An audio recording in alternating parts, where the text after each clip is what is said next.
Hi, today's word study is coming to you from a question from someone following me on Instagram. They wanted to know about anxiety and anxious. And I'm guessing that for many people, the specific challenges with spelling these words have to do with the flexibility of the X grapheme and the many sounds that X can represent, as well as X spelling two phones to create this grapheme phoneme relationship.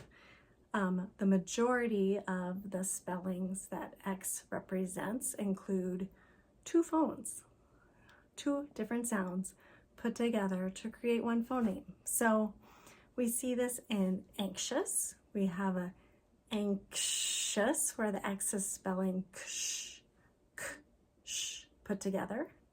So that's two sounds, the k and the sh.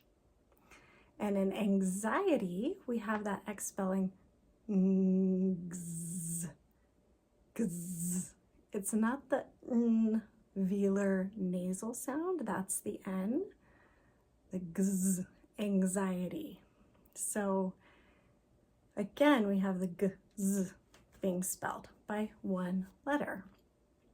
And X spells lots of different pairings like this, where there's a voiceless version and a voiced version. So you are familiar with these. We just tend to not know how to teach them explicitly because we're only familiar with them from a recognition standpoint. If we're good spellers and readers and this has come easy to us, we haven't had to think about the individual phones or phonemes being represented by most graphemes. Knowing that the grapheme X has this flexibility, it can spell lots of different sounds, more than even what I just shared. Most people are familiar with the X from box, but there's the voiced version of that. Anxiety has a gz. That's the voiced version, gz. We just don't think about it. We don't think about this difference. Let's look at how anxiety and anxious are built. We know that there's an ANXI base based on the Latin root. We can look at Edom Online, look at what words came before the English spelling, what led to this word coming into English. And this ANXIUS that we see on Edom Online led to both anxious and anxiety. And I know that we can peel off that US stem suffix in Latin to get our base.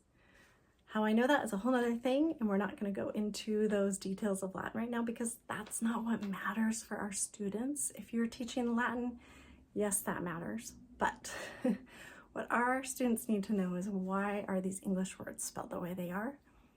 And that ANXI is the lexical stem, it's the base, it's what holds this meaning of like uneasiness, troubled in mind, that comes from that denotation of the Latin word. Obviously, that's still, the denotation and the current day definition are still quite similar. This family also includes a few other relatives like anxieties, over anxious, anxiously. We can build the anti-anxiety medication would be an anxiolytic.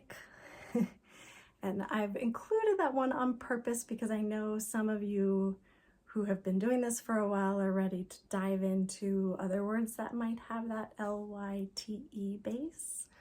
So I'm going to let you go off that on your own.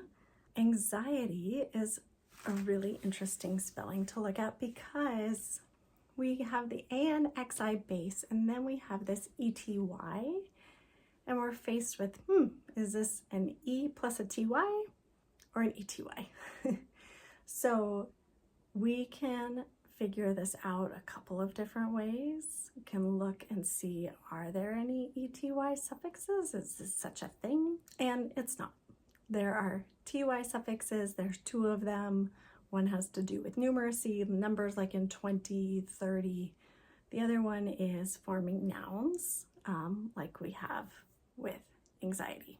We can look at this E as a connecting vowel letter, and That is another type of morpheme, because morphemes really are anything that's contributing to this structure that is built. Really, we can think about morphemes as the smallest units of structure that contribute to meaning.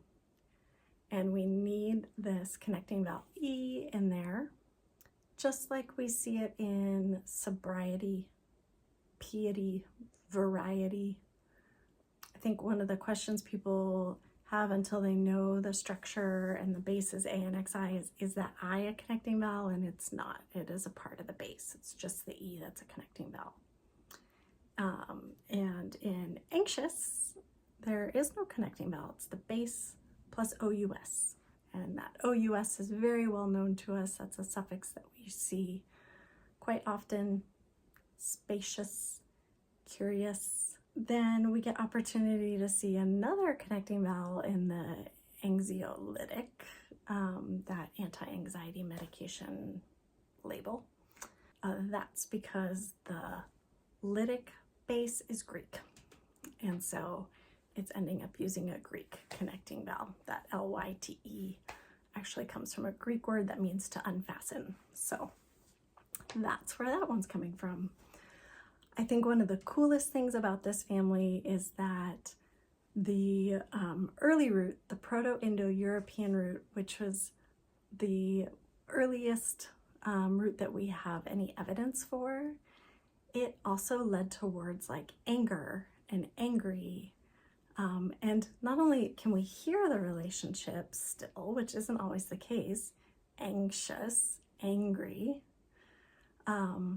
we can feel the meaning still being there. And we certainly all know and understand that connection between anxiety and anger. So I love that those words are also historically related, not just in meaning, but in root. Some other funny ones besides like angst and anger and angry is hangnail. So an agnail, you can look those up if those interest you. But anxiety gives us a really good opportunity to look at the role of connecting vowels, base that ends in an I, which, I think we tend to not see a whole lot of, and so it can throw us off sometimes, but take a dive, see what you think. If you are curious about any words and you would like to learn more about them, why they're spelled the way they are, what letters are doing in words, like a grapheme like X, and what are all the sounds it can spell, if you want me to elaborate on that, let me know. I'm happy to answer questions and talk more about any of this. Okay, thank you.